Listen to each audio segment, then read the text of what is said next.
आइए दोस्तों बात करते हैं आज 17 अप्रैल 2020 शुक्रवार के मुख्य समाचार और टुडे ब्रेकिंग न्यूज के इस वीडियो में अपन जानेंगे आज देश भर की तमाम बड़ी खबरों को, मोदी सरकार की कुछ और बड़ी घोषणाएं, बड़े ऐलान आ रहे हैं। इसके अलावा दोस्तों बैंक खाता वालों के लिए भी बड़ा अपडेट है और साथ ही देश और दुनिया में जो अभी ये महामारी बीमारी चल रही है इसको लेकर भी कुछ बड़ी खबरें हैं। तो जानेंगे दोस्तों एक एक करके तमाम अपडेट्स को फटाफट से, बिल्कुल ध्यान से बने रहेगा हमारे साथ और इस वीडियो को एकदम पूरा लास्ट तक जरूर देखिएगा। बिना टाइम वेस्ट किए ले चलते हैं आपको पहले अपडेट में। तो देख पाओगे सरकार ने राहत दी है दोस्तों, लॉकडाउन की वजह से अब 15 मई तक हेल्थ कार बीमा प्रीमियम आप जमा करा पाएंगे। जी हाँ, अगर आपने कोई इंश्योरेंस पॉलिसी वगैरह ले रखी है तो आप मार्च अप्रैल की बकाया किस्तों को अब 15 मई तक बढ़ा दिया है। तब तक न तो आपसे लेट फीस ली जाएगी, पेनल्टी वगैरह कुछ नहीं लगेगी। ठीक है, LIC वगैरह किसी भी तरह की बीमा पॉलिसी है तो। और साथ ही अगला अपडेट आ रहा है 20 अप्रैल से खुल जाएगा ऑनलाइन मार्केट, खरीद सकते हैं मोबाइल फोन से टीवी समेत ये चीजें। जी हाँ, तो दरअसल बात कुछ यूं है दोस्तों की 20 तारीख से ही ऑनलाइन ई-कॉमर्स कंपनियां शुरू हो जाएगी, जैसे कि अमेजॉन, फ्लिपकार्ट, स्नैपडील वगैरह वगैरह। और उसके बाद आप ऑनलाइन किसी भी तरह की चीजों के लिए घर से ही ऑर्डर दे पाएंगे, mobile phone, television, fridge, laptop वगैरह जो कुछ भी आपको चाहिए। चलिए साथ ही अगला अपडेट आ रहा कि अब सिर्फ 3 दिन में मिलेगा फसल का पैसा। किसानों के लिए सरकार ने एक बड़ा ऐलान कर दिया। जी हाँ, इस महामारी के संकट में दोस्तों किसानों को राहत देने के लिए सरकार तेजी से कदम उठा रही है। और इसी बीच केंद्रीय कृषि एवं किसान कल्याण राज्य मंत्री कैलाश चौधरी ने कहा कि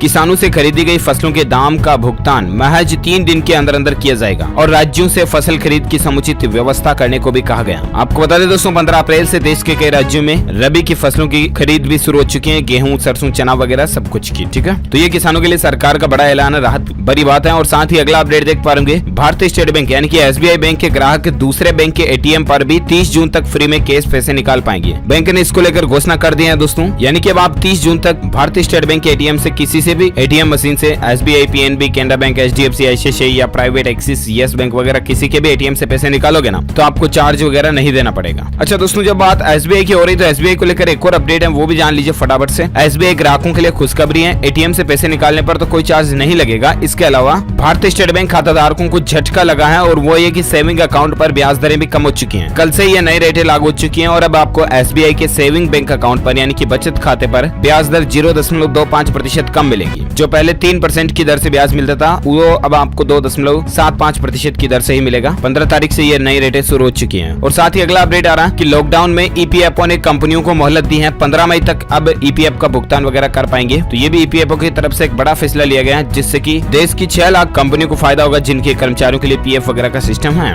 और अगला अपडेट आ रहा है दोस्तों की इस बीमारी के चलते इस देश में हो गई केस की किल्लत, सोना बेचकर लोग बाग पेट भर रहे हैं। जहाँ पूरी दुनिया में ये बीमारी वायरस वगैरह कितना फैल रहा है आपको पता होगा। और इसी बीच दोस्तों थाईलैंड के लोगों ने केस किल्लत की समस्या से निपटने के लिए मजबूरी में सोना, गोल्ड यानी कि सोने चांदी के बने जो आभूषण है, उनकी ज्वेलरी वगैरह उनको भी बेचने का तांता लग गया लोगों का, क्योंकि उनको बेच करके भी पेट भरने का सामान खरीद रहे हैं वो। अब आप अंदाजा लगा सकते हैं दोस्तों कि ये बीमारी दुनिया की अर्थव्यवस्था पर, इकोनॉमी पर कितना गंभीर असर डाल रही है। और साथ ही अगला अपडेट है, अच्छी बात है कि गुजरात के वैज्ञानिकों ने बनाया 50 रुपए में एक ऐसा मास्क जो कि इस बीमारी पर भारी तो पड़ेगा ही। साथ में दोस्तों इस मास्क की कुछ और खासियतें ये होंगी कि ये इस तरह के वायरस, बैक्टीरिया वगैरह, जीवाणु, कीटाणु जो होते हैं वो जैसे ही उस मास्क की बाहरी परत से टकराएंगे बिल्कुल खत्म हो जाएंगे अपने आप ही। इस तरह की क्वालिटी इस मास्क में बनाई गई है, क्योंकि इस मास्क की बाहरी परत को पारदर्शी पॉलीसेल्फोन मटेरियल से बनाया गया, जिसकी मोटाई 150 माइक्रोमीटर है। तो इस तरह की अच्छी क्वालिटी का मास्क भी महज आपको 45 से 50 रुपए के बीच में मिल जाएगा। और सबसे अच्छी बात है कि इसको धोकर दोबारा भी इस्तेमाल कर पाएंगे। ये कारनामा कर दिखाया दोस्तों हमारे गुजरात के वैज्ञानिकों ने।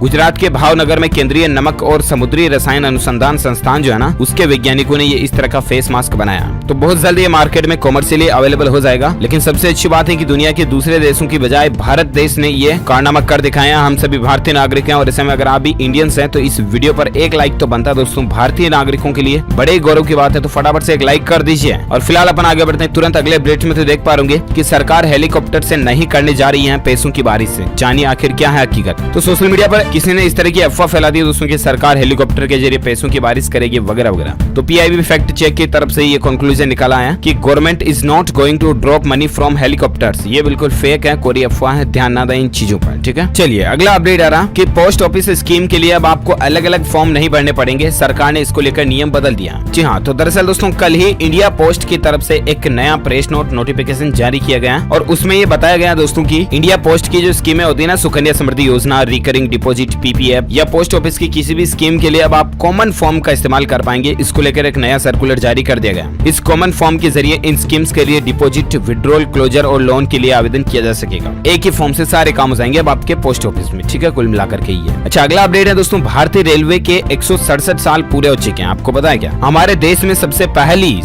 पहली पैसेंजर ट्रेन जो चली थी ना, वो चली थी 16 अप्रैल 1853 को, यानी कि कल ही भारतीय रेलवे के 167 साल पूरे हो चुके हैं। लेकिन सबसे बड़ी सोचने वाली बात ये दोस्तों की ये पहला मौका है जब इस तरह से रेलवे के जन्मदिन पर भी सभी ट्रेनें एक साथ इतने समय तक के लिए बंद है। खैर चलिए अगला अपडेट है दोस्तों, IMF जो है ना, उसने भी भारत में लॉकडाउन बढ़ाने के फैसले को सलाम किया। इंटरनेशनल फंड मॉनेटरी जो है IMF, उसकी तरफ से भी भारत की तरफदारी की गई है। और साथ ही अगला अपडेट आ रहा है, वित्त मंत्री निर्मला सीतारमण जी ने प्रधानमंत्री नरेंद्र मोदी जी से मुलाकात की है। बड़ी पॉलिसी नहीं, कई चरणों में आ सकता है राहत पैकेज। तो दरअसल दोस्तों आपको पता होगा, जब लॉकडाउन पहले वाला लगा था 21 दिनों का, उस दरमियान भी सरकार ने लाखों करोड़ रुपए का राहत पैकेज जारी किया था, राइट। लेकिन अब ऐसे में दोस्तों क्योंकि लॉकडाउन 3 मई तक बढ़ चुका है और ये है लॉकडाउन का पार्ट 2 और इसमें भी लोगों को, गरीब व्यक्तियों को कोई दिक्कत ना हो, इसके लिए सरकार जो है सेकंड 2 राहत पैकेज भी जारी कर सकती है। लॉकडाउन 2 के लिए राहत पैकेज 2 भी जारी किया जा सकता है। इस तरह की प्लानिंग चल रही है, मीटिंग्स वगैरह भी हो रही है वित्त मंत्री, प्रधानमंत्री जी के बीच में। अब देखते हैं इन कैबिनेट बैठकों में क्या बड़े फैसले लिए जाते हैं, मैं आपको DLS न्यूज के माध्यम से जरूर बताऊंगा। फिलहाल दोस्तों अपन आगे बढ़ते हैं फटाफट से अगले अपडेट में। तो देख पाओगे एक अच्छी खबर यह है कि द्वितीय विश्व युद्ध के समय से जी रहे 99 साल के ब्राजीलियन, वो भी इस बीमारी से संक्रमित होकर के स्वस्थ हो चुके हैं। क्योंकि दोस्तों ये बीमारी ज्यादातर बुजुर्गों को अपना शिकार बनाती है और ऐसे में 99 साल का शख्स अगर इस बीमारी से पीड़ित होकर के ठीक हो जाता है तो ये पूरी दुनिया के लिए राहत की बात है। ब्राजील का केस है, ये देखा गया, आप देख सकते हैं इसकी डिटेल। और फिलहाल अगला अपडेट आ रहा है कि 21 अप्रैल से राजस्थान में लॉकडाउन में कुछ बदलाव किए जाएंगे। जहां राजस्थान के मुख्यमंत्री अशोक गहलोत की तरफ से कहा गया दोस्तों कि 21 अप्रैल से राज्य में योजनाबद्ध तरीके से बदलाव के साथ लॉकडाउन लागू किए जाएंगे। जहां तो राजस्थान राज्य में दोस्तों 21 तारीख के बाद लॉकडाउन में कई तरह की छूट वगैरह भी दी जाएगी। मुख्यमंत्री गहलोत बुधवार को लॉकडाउन को लेकर हुई उच्च स्तरीय बैठक में ये निर्देश दिए चुके हैं। उन्होंने कहा कि शहरी क्षेत्र में ऐसे उद्योग जहां श्रमिकों के लिए कार्यस्थल पर ही रहने की सुविधा उपलब्ध है, उन उद्योगों को, काम धंधों को शुरू कर दिया जाएगा। इसके अलावा भी कई सारी जरूरत की चीजों को शुरू किया जाएगा। तो ये राहत की बात है राजस्थान राज्य के लोगों के लिए। और चलिए दोस्तों आप फटाफट से जानते हैं अपन कुछ डेटा, आंकड़े और एनालिसिस इस बीमारी को लेकर। तो देख सकते हैं उत्तराखंड में दोस्तों पिछले कुछ घंटों में कोई भी नया पॉजिटिव केसेस नहीं मिला। 24 घंटों से 37 पर आंकड़ा लगातार ठहरा हुआ है, ये अच्छी बात है। इसके अलावा अपडेट देख सकते हैं कि भारत के 17 राज्यों के इन 27 जिलों से खुशखबरी आई है। 14 दिन से यहाँ पर भी एक भी नया मरीज नहीं देखा गया। कौन कौन से 17 राज्यों में, तो इसकी डिटेल भी आप देख सकते हैं। जिन जिलों से 14 दिनों में कोई भी केस नहीं आया उनमें कर्नाटक के 5 जिले हैं, छत्तीसगढ़ के 3, गुजरात, तेलंगाना और केरल के 2-2 जिले हैं। वहीं बिहार, पश्चिम बंगाल, राजस्थान, गोवा, उत्तराखंड, उत्तर प्रदेश, जम्मू कश्मीर, मणिपुर, पांडिचेरी, मिजोरम, पंजाब, हरियाणा और मध्य प्रदेश का एक जिला शामिल है जहाँ से पिछले 14 दिनों के दौरान एक भी केस नहीं देखा गया। तो उम्मीद है दोस्तों सरकार 20 अप्रैल के बाद इन इलाकों में लॉकडाउन खुल कर सकती है, इस तरह की संभावनाएं नजर आ रही है। ओके चलिए बात करते हैं अगले अपडेट की। तो देख पा रहे कि दोस्तों इस बीमारी से जंग में बिहार में भी इसके 2 नए केसेस देखे गए हैं और अब बिहार राज्य में टोटल संख्या 74 पहुंच चुकी है। इसके अलावा अपडेट देख सकते हैं कि इस बीमारी की लड़ाई में भारत अब तक अव्वल रहा है। दूसरे दुनिया के देशों से भारत अभी भी आगे चल रहा है, इस बीमारी के खिलाफ लड़ाई में आगे चल रहा है, ना कि आंकड़ों में। और इसलिए भारत देश की दुनिया भर के देशों में चर्चा हो रही है। भारत सरकार की भी तारीफ की जा रही है, अच्छी बात है। साथ ही अगला अपडेट देख सकते हैं दोस्तों कि अमेरिका में 30,000 से ज्यादा लोगों की जान जाने की खबर है और इसके अलावा 2 करोड़ से ज्यादा लोगों की नौकरियां भी चली गई है। वही दोस्तों अमेरिका में इसके टोटल आंकड़ों की बात करें तो 6.5 लाख समथिंग तकरीबन आंकड़े टोटल इसके पहुंच चुके हैं। जबकि अमेरिका की जनसंख्या बहुत कम है, तो इनके आंकड़ों के एवरेज रेशियो जो देखा जाए तो बहुत ज्यादा गंभीर स्थिति है। और साथ ही अगला अपडेट देख सकते हैं दोस्तों कि आज 25 नए संक्रमित केसेज उत्तर प्रदेश में देखने को मिले हैं और उत्तर प्रदेश में टोटल संख्या 781 पहुंच गई है। इसके अलावा आंकड़े की बात करें तो तमिलनाडु में भी 25 नए मामले देखे गए हैं, 1 की जान की खबर है और राज्य में संक्रमितों की संख्या 1267 हो गई है तमिलनाडु में टोटल। और साथ ही अपडेट देख सकते हैं बिहार में दोस्तों दूल्हा दुल्हन ने लॉकडाउन का पालन करते हुए मास्क लगाकर 7 फेरे लिए। हालांकि शादी में इस परिस्थितियों में भी उन्होंने मास्क का इस्तेमाल किया, ये अच्छी बात है। और साथ ही अपडेट देख सकते हैं कि देश में कुल संक्रमितों की संख्या दोस्तों 12,759 तक पहुंच गई है, यानी कि एवरेज इनका आंकड़ा 12,800 तकरीबन पहुंच चुका है और अब तक 420 लोगों की जान जाने की भी खबर है। तो ये तो कुछ डिटेल्स, आंकड़े और एनालिसिस रहे।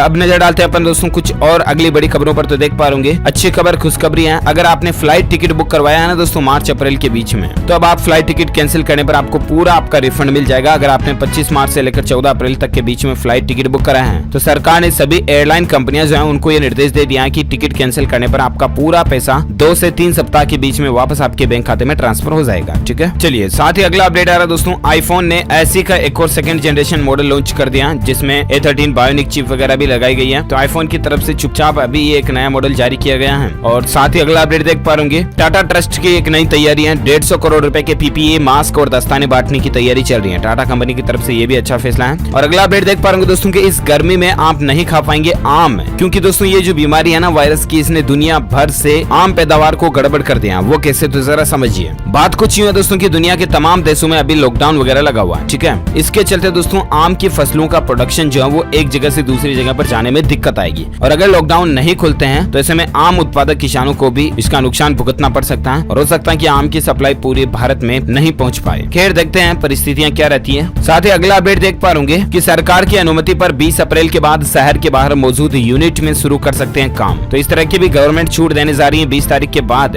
और अपडेट आ रहा है दोस्तों कि इस बीमारी से जूझ रहे देशों को IMF देगा 1000 अरब डॉलर की सहायता, जिसमें कौन कौन से देश शामिल हैं। जहां IMF यानी कि अंतर्राष्ट्रीय मुद्रा कोष जो है ना दोस्तों वो 1000 अरब डॉलर की सहायता देगा जो देश इस बीमारी के संकट से बहुत ज्यादा गंभीर स्थितियों में जूझ रहे हैं। ये अच्छा फैसला है। और साथ ही अपडेट देख पा रहे कि लाखों स्टूडेंट्स के लिए खुशखबरी है दोस्तों, सरकार ने कॉलेजों से कहा कि लॉकडाउन में नहीं ले फीस। इंजीनियरिंग, MBA सहित इन कोर्स के छात्रों को भी राहत मिली है। जी हाँ, तो दरअसल दोस्तों इंजीनियरिंग कर रहे हो या आप MBA कर रहे हो, MCA, architecture, pharmacy, hotel management, apply art and craft वगैरह कोई भी प्रोफेशनल कोर्स अगर आप कर रहे हैं तो इस तरह के लाखों विद्यार्थियों के लिए खबर राहत देने वाली है, क्योंकि केंद्र सरकार ने कहा कि जब तक लॉकडाउन खत्म नहीं हो जाता तब तक वे विद्यार्थी फीस नहीं भरेंगे और कॉलेज उनसे फीस मांग भी नहीं सकते हैं। तो ये राहत की बात है। और साथ ही अगला अपडेट देख पा रहे पंजाब सरकार की तरफ से फैसला लिया गया है, बरनाला और पट्टी जेल को क्वारंटाइन सेंटर बना दिया गया। और इसके अलावा नेक्स्ट अपडेट आ रहा है दोस्तों, उत्तर प्रदेश के मुख्यमंत्री योगी आदित्यनाथ सख्त हो चुके हैं, बोले कि इस बीमारी से संदिग्ध मिलने पर अब थानेदारों पर कार्रवाई की जाएगी। जी हाँ, उत्तर प्रदेश में इसके बढ़ते मामलों को देखते हुए दोस्तों योगी आदित्यनाथ सरकार की तरफ से कड़ी चेतावनी दी गई है। यूपी के मुख्यमंत्री योगी आदित्यनाथ ने लॉकडाउन को दूसरे चरण की सख्ती से पालन कराने का निर्देश दिया और अधिकारियों के खिलाफ सख्त कार्रवाई की जाएगी अगर वे लॉकडाउन का सही तरह से पालन नहीं करवाते हैं। तो इस तरह की चेतावनी है। और साथ ही अपडेट देख पा रहे कि लॉकडाउन 2.0 के अंदर 3 मई तक दोस्तों बैंकों की नई टाइमिंग भी जारी कर दी है। सरकार ने इसको लेकर नई गाइडलाइन जारी की है।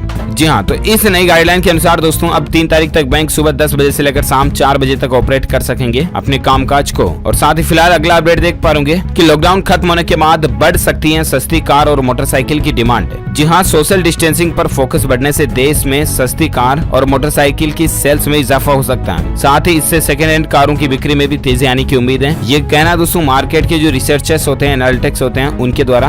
और साथ ही ऑटोमोबाइल इंडस्ट्री को लेकर एक अपडेट देख सकते हैं कि MG हेक्टर का नया वर्जन 6 सीटर विकल्प के साथ में लॉन्च होने जा रहा है। हालांकि लॉकडाउन की वजह से इसकी लॉन्चिंग को टाल दिया, जो पहले मार्च वगैरह में होनी थी। अब जून में ये MG की नई कार भारत में लॉन्च होने जा रही है। देखते हैं आखिर इसकी प्राइस वगैरह फीचर्स आएंगे तो मैं आपको बताऊंगा जरूर DLS न्यूज के ऊपर। और इसी के साथ ही दोस्तों ये आज की बड़ी खबरें, मुख्य समाचार, टूडे ब्रेकिंग न्यूज का वीडियो यही फिनिश होता है। और हाँ, साथ ही आप मुझे नीचे कमेंट करके जरूर बताएगा कि भारत में अभी ऐसे कितने राज्य हैं जहां पर इस बीमारी का संक्रमण बिल्कुल भी नहीं हुआ है। जो लोग इस सवाल का सही जवाब इस वीडियो के नीचे कमेंट बॉक्स में देंगे ना, वो रैंडमली पिक किए जाएंगे हमारी DLS न्यूज टीम की तरफ से और आप जीत सकते हैं एक शानदार सरप्राइज गिफ्ट जो कि गिव अवे के रूप में आप तक पहुंचे दे जाएगा। तो जल्दी से लिख डालिए कि भारत में से कितने राज्य हैं। अगर एक भी राज्य नहीं है तो आप उत्तर में 0 लिख सकते हैं, 0 लिख सकते हैं, लेकिन जो भी आपको पता है लिखिएगा जरूर कमेंट में। और साथ ही दिल से इस वीडियो को लाइक करना, ज्यादा से ज्यादा अपने दोस्तों के साथ फेसबुक और व्हाट्सएप पर शेयर करना, लाइक करने के साथ ही शेयर जरूर करना। और अगर आप DLS न्यूज पर पहली बार आए हैं ना तो चैनल को सब्सक्राइब करके बेल आइकन भी जरूर दबा देना ताकि आपको रोजाना के ताजा अपडेट्स तुरंत मिलते रहेंगे। Thank you, take care, goodbye, जय हिंद, जय भारत, वंदे मातरम।